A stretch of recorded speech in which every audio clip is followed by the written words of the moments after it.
last talk of the day in this room.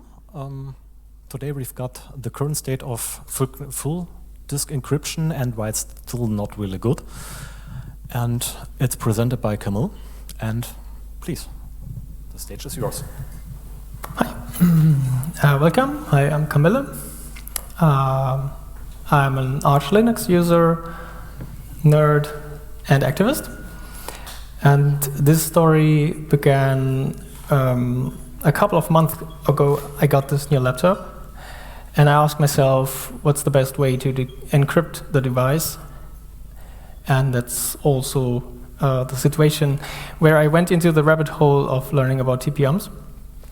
And the other side of the story is that, I do some anti-repression work. I have some insights about cops work, and also some of my friends were raided by the cops, and people asked me for advice.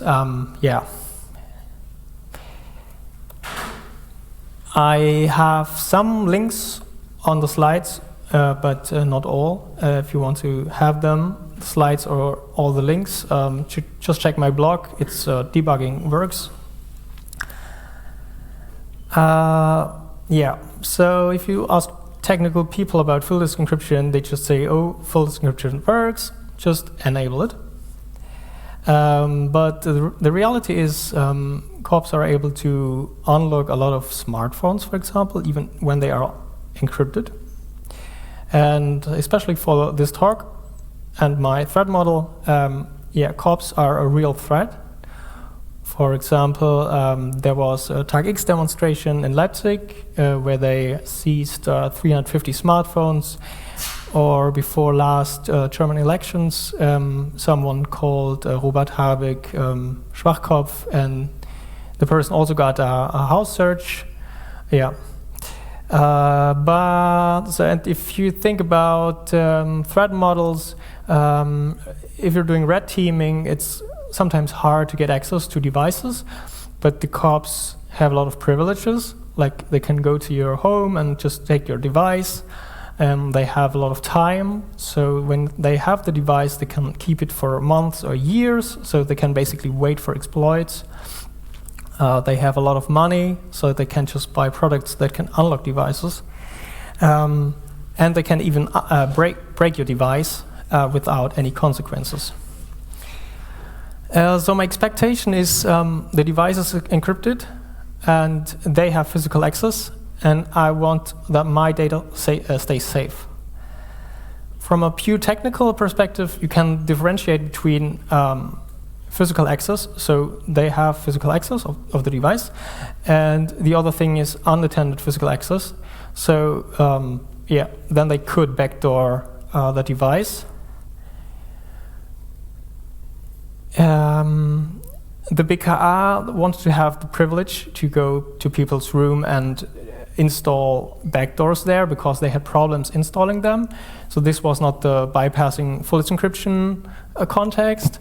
And in the end, they did not get this privilege. But as far as I know, the cops are not allowed to backdoor devices to circumvent full disk encryption.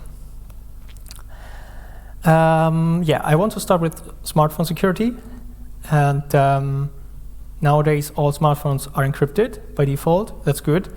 And but I'm not an expert in terms of the design and implementation of how smartphone full disk encryption is implemented. But I have some insights, and I can tell you a bit about what the cops are capable.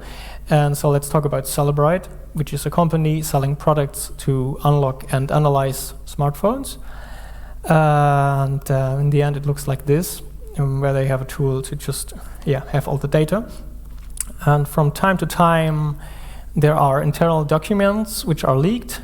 This one is from July 24. It's the Apple support matrix, the iPhone support matrix. And the rows are the devices from old to new, and the columns are the iOS, so the software version from old to new. In the top left corner, you see BF, which stands for brute force. So in general, there are two ways to unlock these devices. One is brute forcing the pin, and the other one is using exploits. You can see the brute force on the left top corner, and at some point they're using supersonic brute force, which is kind of an improvement of this attack. I don't know why, what it exactly means. But we can also see that this only works till iPhone 11. So since iPhone 12, they do not have capabilities to brute force the pin. When speaking about exploiting, there are two abbreviations, AFU and BFU, which means before first unlock and after first unlock, which means is the device still encrypted or not. And as you can see, the right bottom corner, the newer devices, newer software, they are able to decrypt or unlock the devices, but only in unlocked state, so if they are already decrypted. The rest of the tables I will show you are from February 25, so they are relatively new. The tables a bit structured different. Green means fully supported, and I don't want to talk much about that, but there's a lot of green on this slide and also on the next slide. So they're capable of unlocking most or all smartphones. There's one exception, which is Graphene OS. That's an Android with focus on security. They were able, so on the right side is for Pixel with Graphene OS. The right side, SPL means service patch level or something, security patch level. So they were able till 22,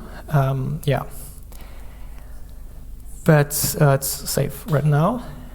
And Graphene OS has some security features. One of them is the auto reboot feature. So after some time of inactivity, it just reboots, and then it's locked again and encrypted. And as you've just seen, the AFU state on the right bottom,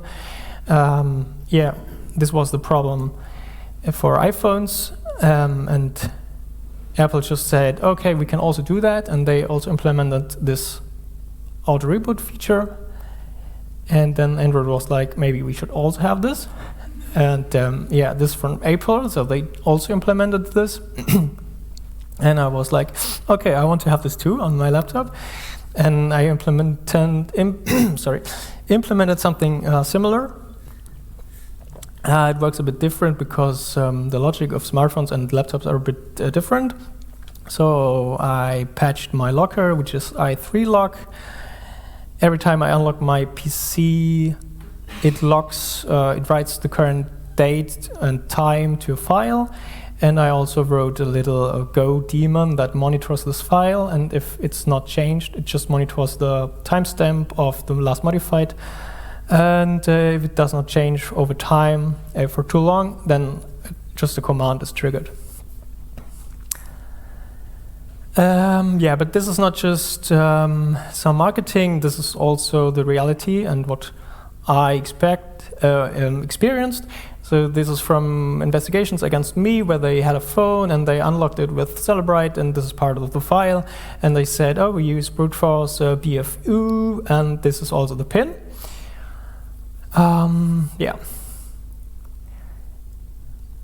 But sometimes, so Celebrite is just the plug-and-play solution for them. They just plug in, and then it's green or it's red. But sometimes they use some other techniques, like chip-off method. And I want to show you a little demo.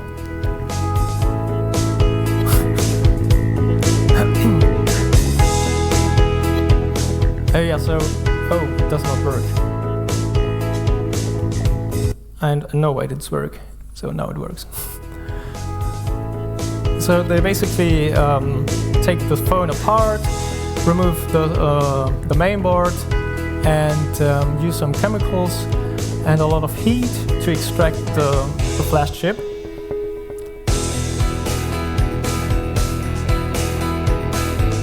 and then I clean it a bit, and then they have an adapter, and then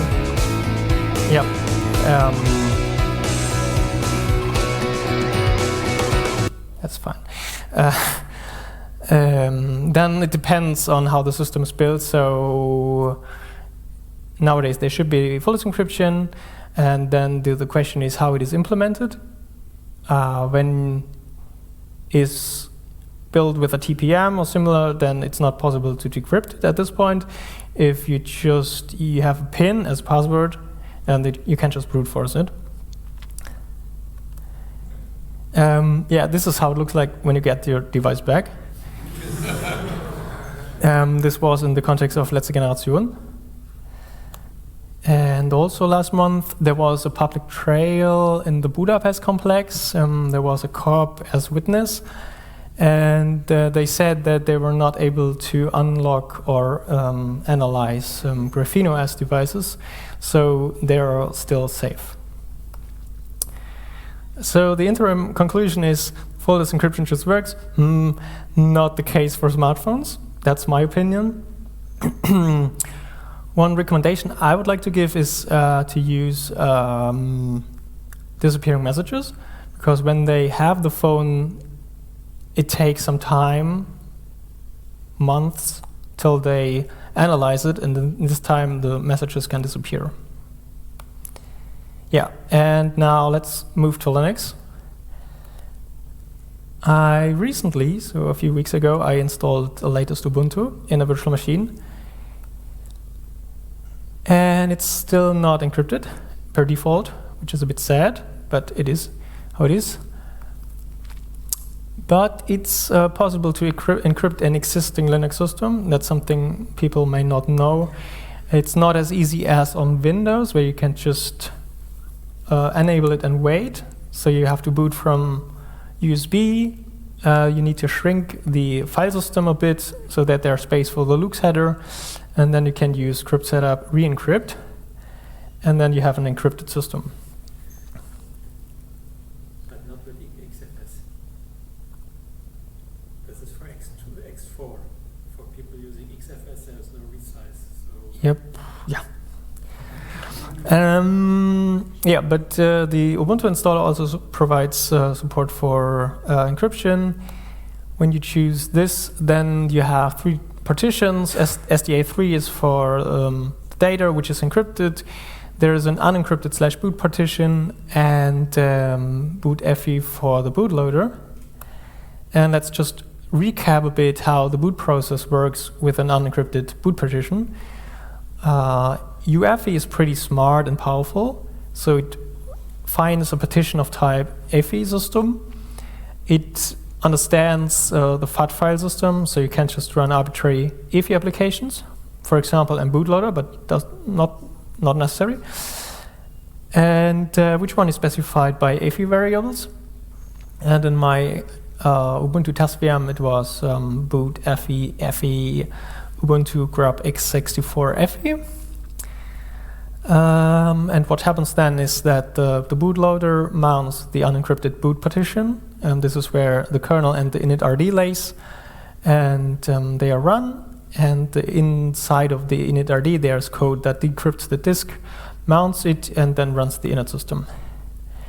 So this is fine for the case when the cops get the laptop, but not if someone backdoors the device, because /boot is unprotected. And I want to show you a little demo.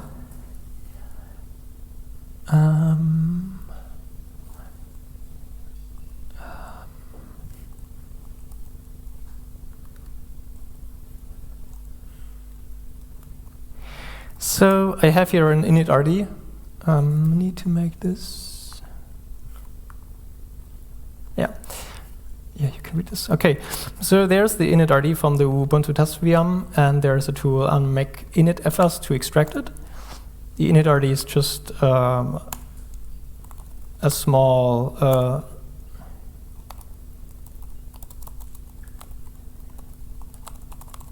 so the init.rd is a small Linux file system. So the kernel is the operating system, and there needs to be tools and a script that runs something.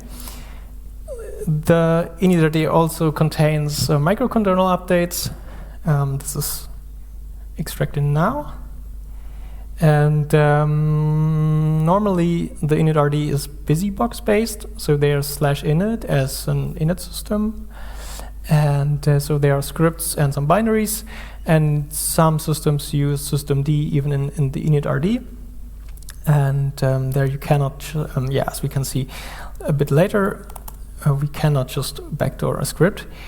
And now we have basically the main is our init.rd, and we have the init script, and in the end, there are scripts that run crypt setup, and this is just the normal binary you know. So you need to backdoor the binary or the bash script, whatever you want to have. And what's even easier is if you go to the end of the init script. In this line, it runs the init script, so it knows where's the root file system mounted and what's the init system, which is just sbin init. And at this point, you can just here add a new line and write a file like add a cron job and just do some curl pipe bash backdoor, which is easier than getting the password. Yeah, and then you rebuild it with a tool and you overwrite the original init.rd, and the system is pawned, and that's very easy to implement. I need to move here, and here.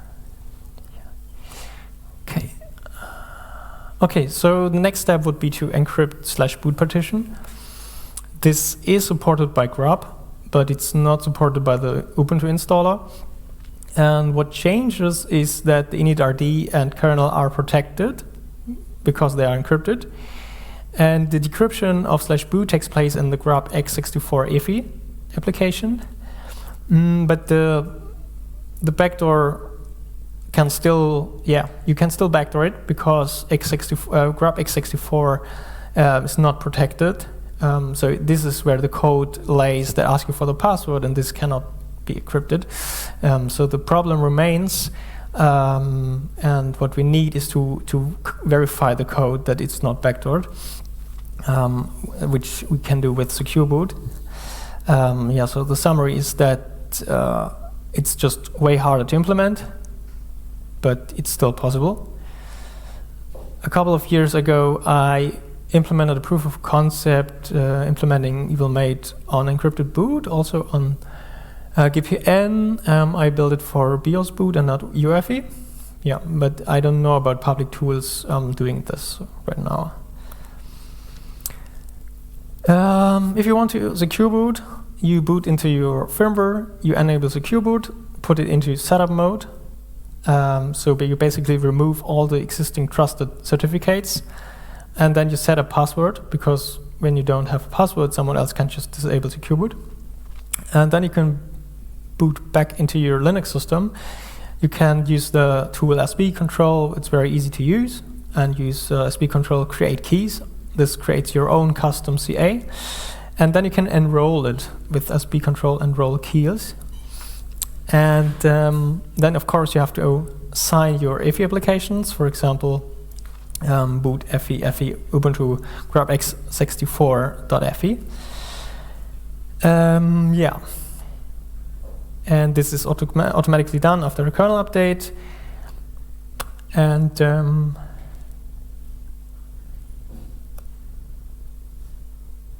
now we're in a good state because our data is encrypted and the integrity of the unencrypted code is verified. We only have to trust our own CA. And we also have a hard fail. So when you boot from a system, like you put a USB drive in and you want to boot from it, it does not work because there is no signature. So if the signature is wrong or there's no signature, the boot just fails hard. there's no way to skip this exception. The bad thing here is that if you disable it, it's unnoticed for the user. So for example, if someone can bypass the firmware password, or if someone can change settings with the programmer, you won't notice it. And yeah, you just boot like normal, but the system may be backdoored. Hmm? I think that Microsoft Surface shots an unlocked padlock on top if it's not booted with second root. Okay. Now, okay, let's move on to cold boot attacks, some basics. They're well known for a very long time. The problem is that the full disk encryption key is always stored in memory, even if the system is suspended. And the general assumption is that if you remove power, the power supply, the memory loses all its content. But that's not fully true. It keeps its data for some time, and even longer when the RAMs cool down. Then the RAM keep its content for a few seconds even. And basically how a cold boot attack works is you freeze the RAM with a cool spray. You reset the device, so you remove the power supply for a very short time. Then you boot from your USB stick. And on the USB drive, there's a software which basically does a big malloc, just allocates memory and parses it and tries to find the AES key here, which is relatively simple. There is a demonstration I want to show you.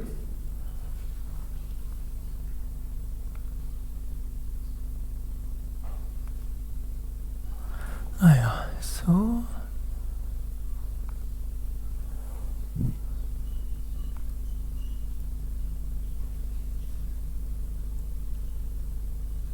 system drive.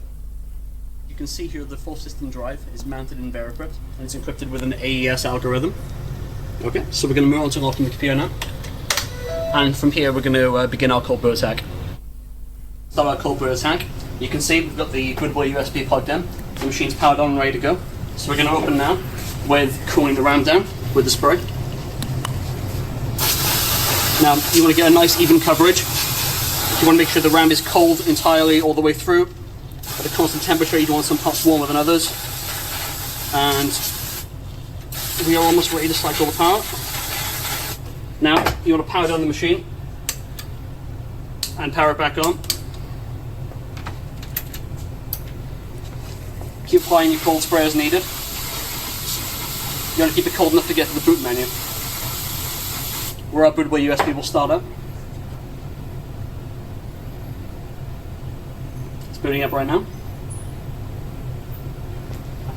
Give another spray. And you can see here we've got capture all RAM, scrape it up in, and go.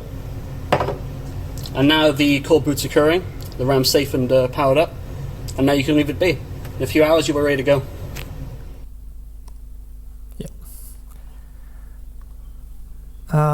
This was 2008, and 10 years later there was a hardware mitigation, the reset attack mitigation specification. This introduced the MORBIT, the memory override request. And how it basically works is that on a clean OS shutdown, the OS wipes the memory, and the OS tells the firmware, okay, the memory was cleared.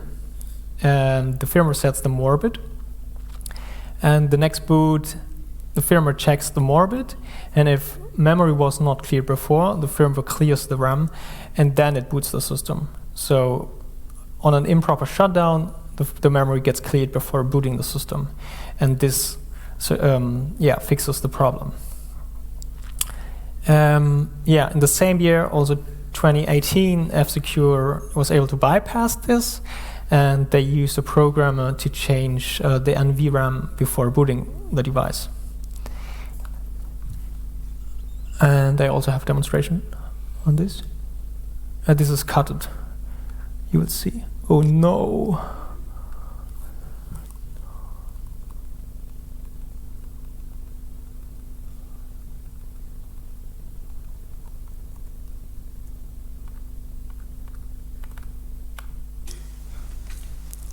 Yeah, remember we had this test clip that we could use to read the contents of the flash chip.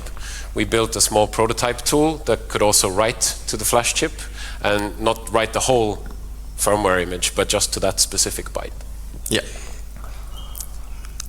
So that's kind of what we wanted to show you today, is how we can re-enable this old, 10 years old cold boot attack on modern hardware by bypassing this security feature that the PC vendors have put in place to try to defeat the cold boot attack by detecting that somebody has done an improper shutdown of the machine.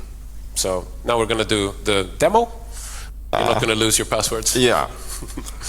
So, do you want to describe what I do? Yeah, I can talk. So what Pasi is doing right now is he is getting the machine under normal AC power instead of using the battery. So we can remove the battery and the back of the machine to get access to the motherboard. And here you can see the RAM chips over here. No, we can't see. There is the RAM chips. And over here is the flash chip that we're going to connect our programmer to and manipulate the more bit variable. More standing for memory overwrite request, as we saw earlier.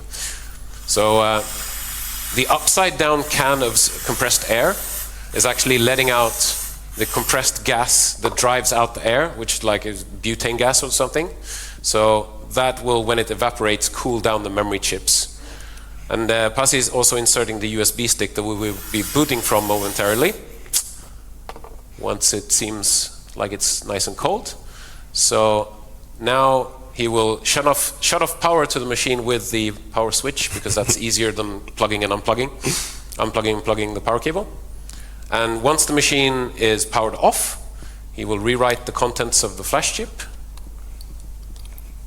Let's see if he manages to do that. Yep, he has managed to do that. So now he gets power to the machine and boots into the boot selection menu with F12 to boot from our USB drive instead of the hard drive. Let's see if we manage to do that. Yeah. So now it's booting our tool. Our tool is going to search through the RAM contents and try to identify any Bitlocker keys that are still remaining in the RAM chips. That's so. Yeah.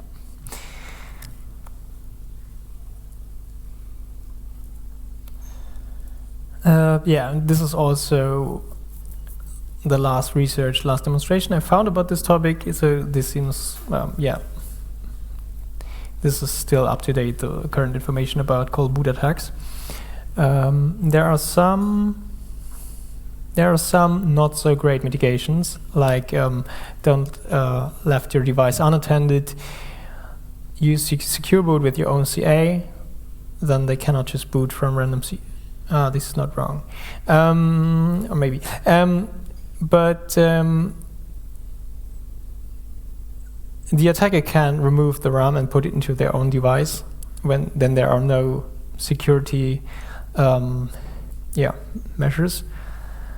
And but you can also use devices with soldered RAM, then they could just not remove it. And there is firmware config hardening, like requiring a password to boot from the system in general, or if you change the boot order or boot from USB, then you need to enter a password. Also, a password prevents the attacker from disabling secure boot, but in general, as we just saw, an attacker can use the programmer to change this value. The real mitigations are turn off your device when you go to sleep or when you're on the way. Don't use suspend, use Hibernate instead, because it encrypts the RAM inside it puts it into the encrypted swap file. And the best thing you can do is use hardware memory encryption, like Intel, it's called Intel Total Memory Encryption. And there's, if you're really paranoid, there is something called Bob Pascal. You can buy it or you can build it for yourself.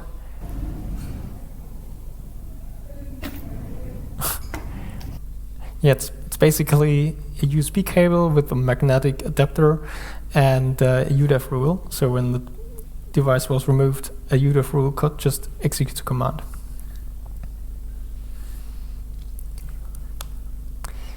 So let's have a summary about called boot attacks. I do not know about latest research, so high density memory, like DDR5, or what about ECC RAM? But I think it's not a physical problem. So if you look closely to the demo, the device was powered off for some seconds. So it's not a physical problem.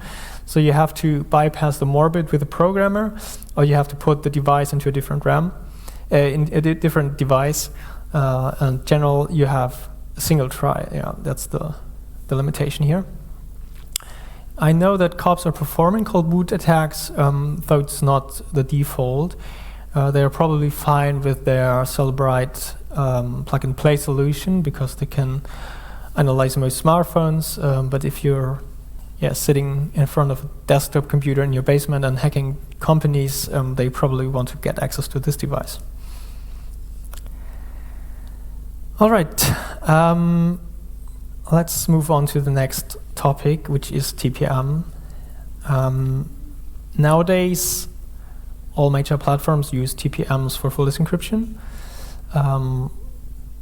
iPhone, Android, Apple, Windows. On Apple, it's called Secure Enclave. On Google Pixel devices, it's called Titan M security chip. But yeah, let me just start with the survey. So who of you is using Linux on laptop or desktop? Okay.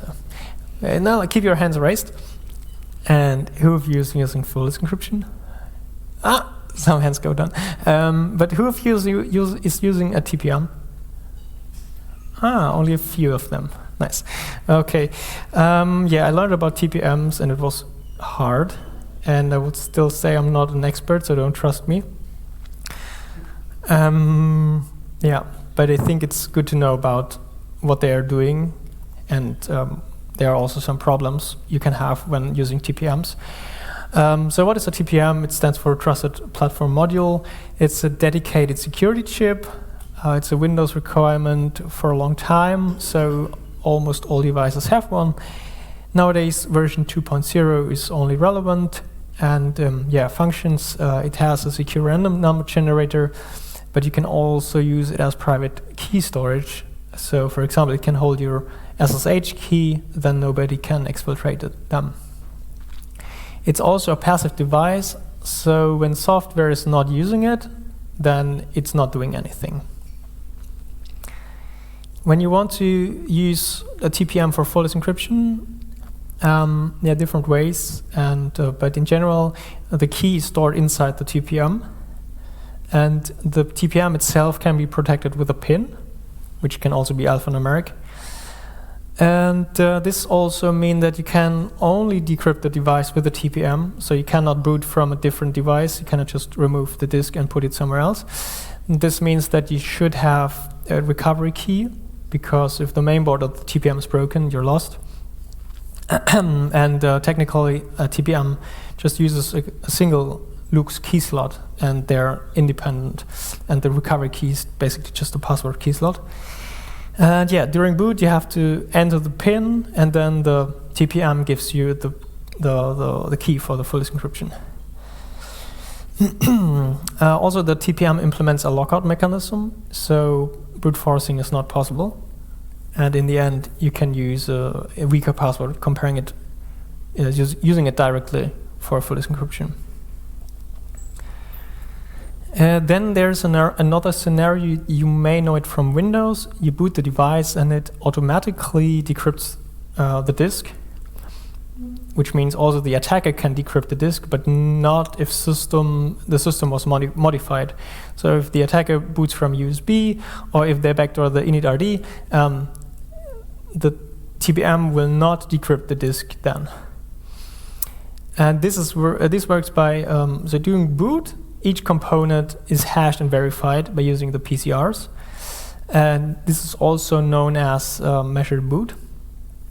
And also here you can optionally protect the TPM with a PIN, and this is so-called pre-boot authentication.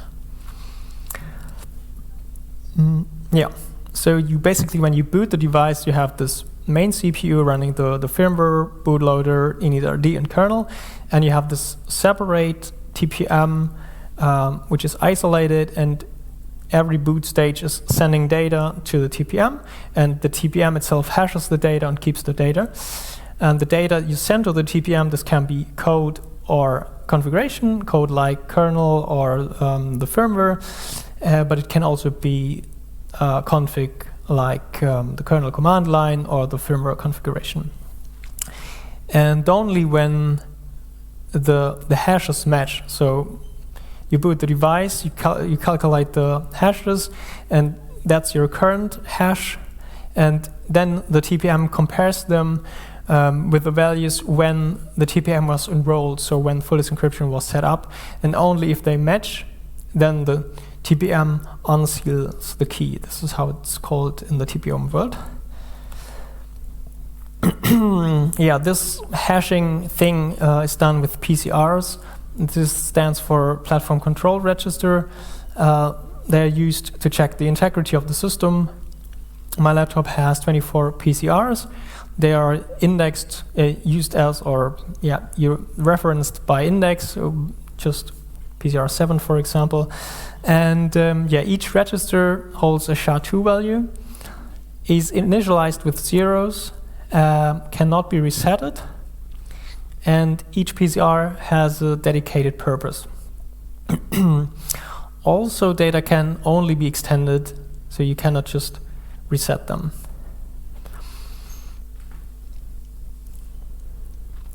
How are components measured? Basically, each component measures the next component. For example, the firmware executable code is hashed in PCR 0. The firmware configuration is hashed in PCR 1. The firmware itself hashes the qboot, the state, and the trusted CA certificates in PCR 7. Linux kernel measures all initRDs it receives in PCR 9.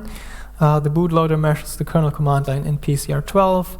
And if a UKI is used, systemd stub measures the UKI in PCR 11. So normally you have kernel, initRD, and somewhere in the grub config file the kernel command lines. A UKI is a unified kernel image that's nice and modern. It's basically a simple, it's a file containing all of these things, kernel, initRD, and kernel command line. This is an AFI application, so it can be verified with qboot. Yeah, it's nice to have them. And there's also a tool, systemd PCR phase, that measures the boot phase. So it just sends strings like enter initRD. So it measures them in PCR 11, which basically mean that you can only decrypt the disk when you're in the initRD. Yeah, and there's also good documentation from systemd about which tools measure which components into which PCR. I want to show you a bit of them, the tools. You can find the commands and the output online.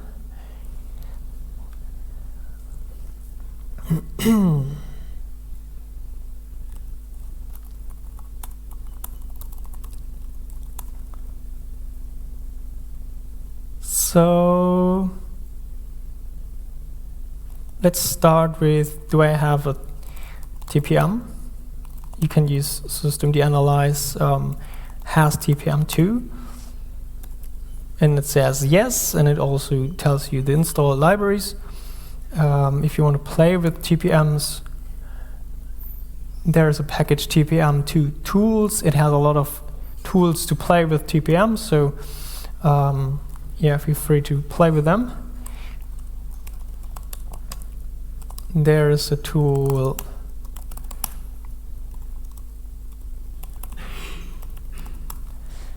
PCR read, which shows you the current values of the PCRs.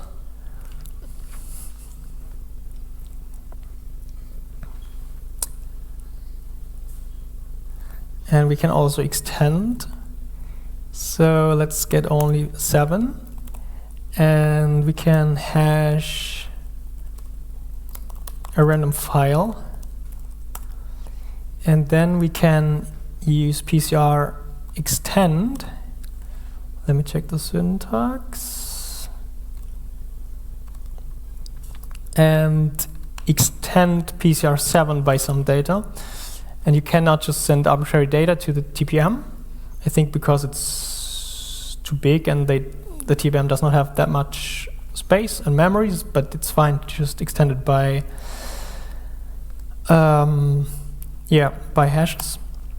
And now as we can see, the hash changes. And I want to reproduce this in Python to really understand how this is done. So we have the existing value. And we also have this SHA value from the etc passwd. And if we run it, yeah, it's the same value we get above. So this works. And if you check the code, it basically concatenates the current hash and with a new one, with the new data, and then hashes it again.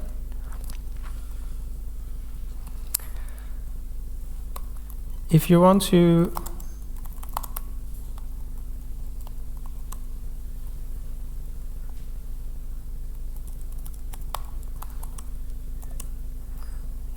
reset a TPM, it's not working. As I said, it's not allowed, but it's working with PCR16, which is a debug register. And then you have the initialized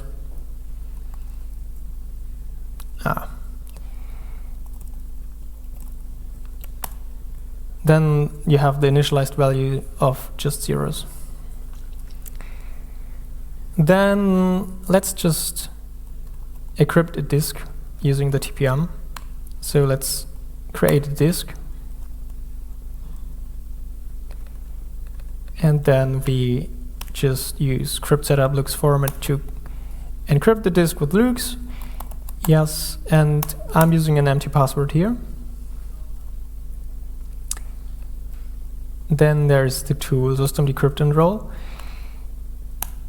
And it shows us, okay, there's currently one key slot and it's from type password.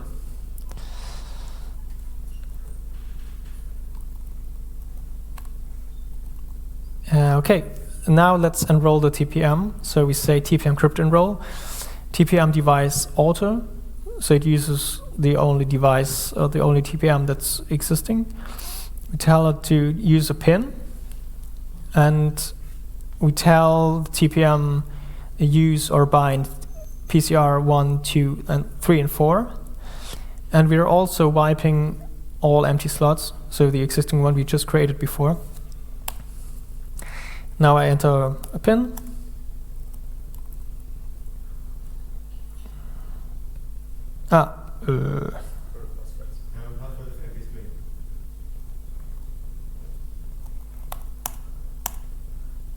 Yeah, true.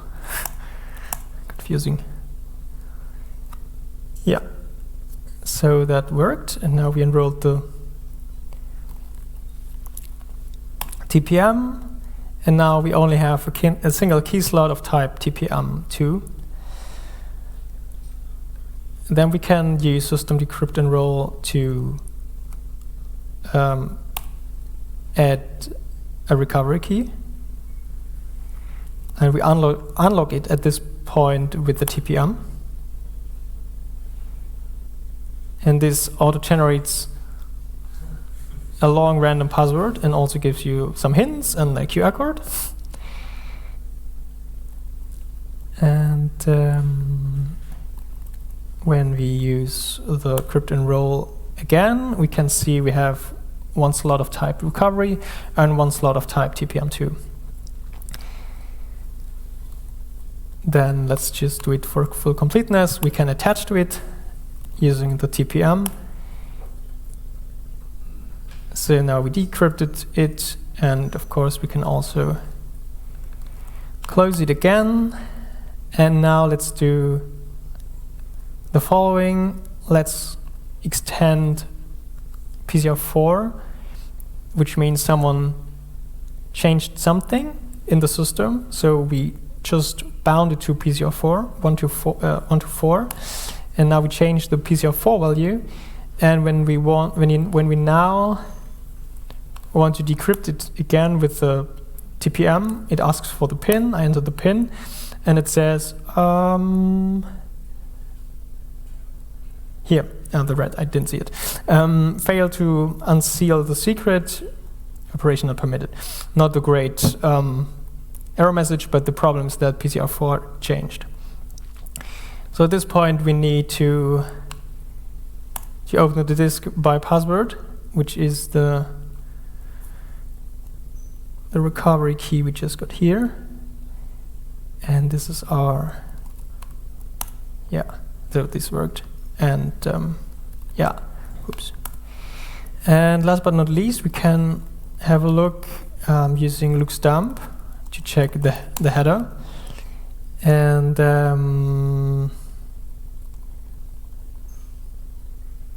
let me just check it.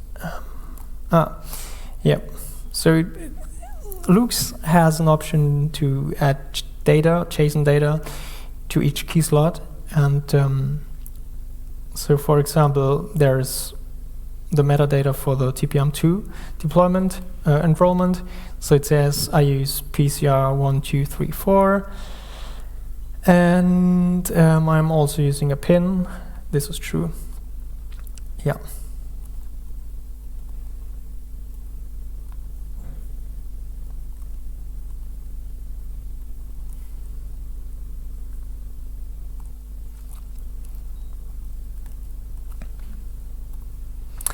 Okay, now which PCRs should I use when I use full disk encryption with the TPM?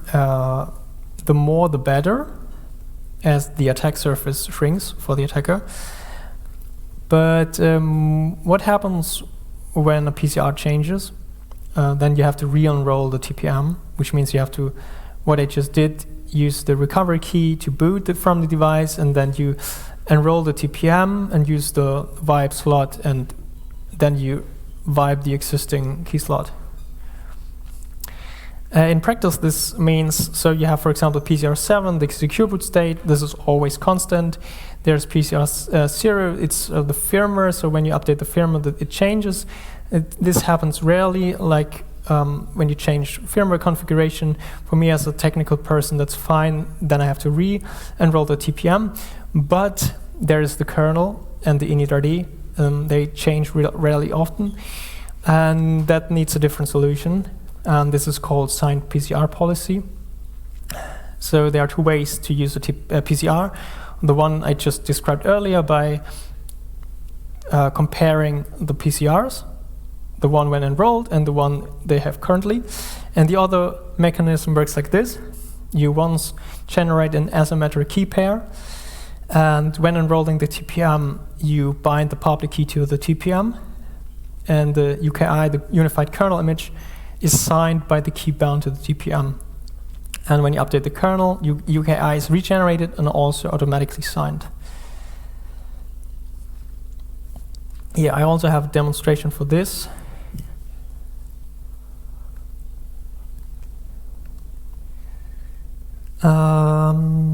Yes, you have a config file, etc kernel uki.conf.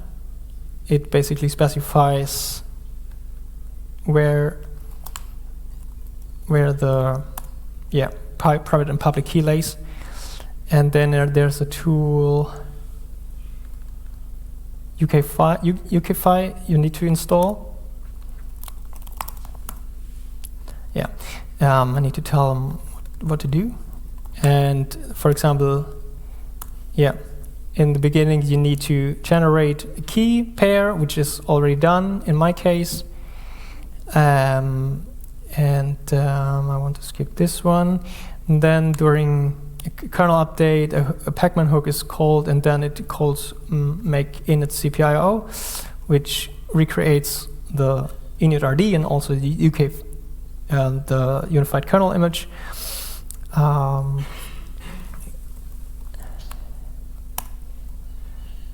And the UKFI tool has build, scan key, and inspect as options. And for example, we can use it to inspect my existing FE. And we can see it has different components like the CMD line, the Linux, the initRD is there, and we also see at the bottom that there's a PCR signature. And when we move back here, we can see, at this point,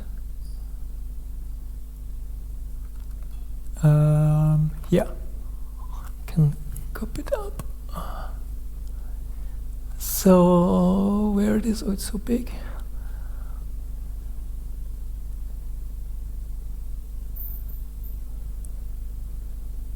Okay, I can't find it. Yeah, but basically, it uses systemd measure to assign the UKI, and this is the key file. So yeah, that just works. And for example, we can also use ls init CPIO and use as parameter the unified kernel image, and then we can inspect the initRD. I also want to show you the SB control, which I showed you earlier. So SB control tool status tells me, oh yeah, I use, it's installed and enabled. And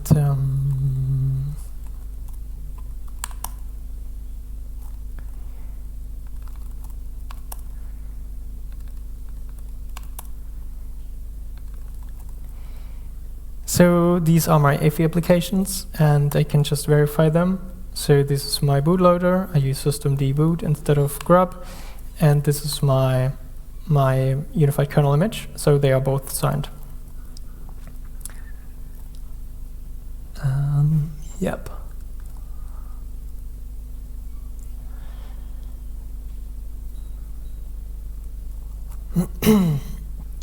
Yeah, so what can go wrong? A lot. So when not all measures, when not all boot components are measured, and especially if we're not using pre-boot authentication, in the worst case, an attacker can decrypt the disk and get a root shell. One example is there was a blog post by a security company. They used a microcontroller to simulate a keyboard, and they used it to hammer the enter key, and suddenly a root shell, a recovery shell popped up. So there was a this is the recovery shell, and then they just used the system tools clevis lux unlock, which unlocks the disk, and at the bottom they're just mounting the disk. Yeah, game over. Same as when you don't measure the kernel command line, you can change them. Init equals bin bash, then you get a root shell, and then you can just use the initRD's tools to decrypt the disk. Then there was a blog post. In this setup, initRD was not measured. initRD was stored in an unencrypted /boot partition. Secure boot was enabled, but it does not verify this, the initRD.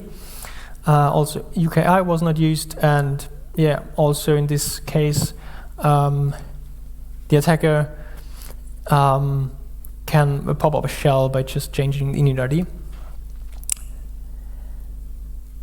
Cold boot attacks. So let's say you have a system that automatically decrypts the disk. Then you have an unlimited number of attempts to for cold boot attacks. That's a big problem. So it's a hardware attack, and it's in general difficult. And if you have an unlimited number of tries for it, that's quite nice. I need to rush a bit because I have some slides left, and there's only 5 minutes left. TPM sniffing is well known for a long time. Basically, you boot the device, the CPU asks the TPM for the key, the TPM checks the integrity, and sends the key back to the CPU. This traffic can be sniffed on the bus by an attacker. And again, when you don't use pre-boot authentication, there's an unlimited number of tries for the attacker.